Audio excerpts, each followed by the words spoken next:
So I'm not at liberty to talk about ricegum since my subscriber count is lower than 780 ching ching chong. But you know, I feel like I should say something because this is more an offense to me, even though I'm not Chinese and I'm not even good at speaking my own language. Because apparently people have to believe that in order to be funny, you just do verbal vandalism and say it was a prank. That dog or something? What, like, that shit look disgusting. Look, bro, we should try a little mail mouth. Hey, where are the hoes at? To where are the bitches at? Hey, where are the hoes at? I'm always about that positivity. Hey, can you eat this for my friend? Just gotta be careful to not, like, disrespect the culture.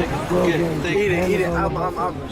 Yeah. I think you can safely assume that you could compare Japan and China in a lot of ways, but you get what I'm saying. Joe. And this is a guy with nearly 2 billion views and racking up a pretty high 10 million subscriber account. You do realize you're catering to a pretty large audience, right?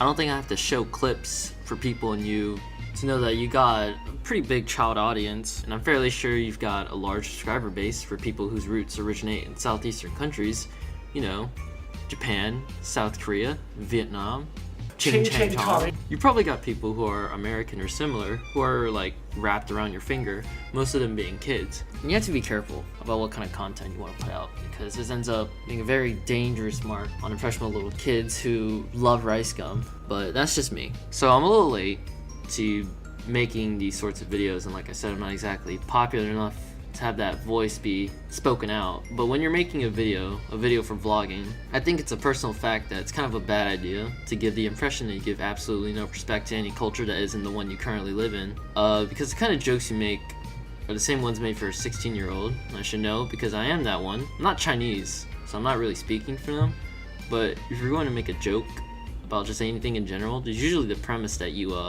set up the joke and not just repeat what you call the joke. So I'll end this video short because there's really not much I can say that other people won't already be saying. So I guess I'll go away.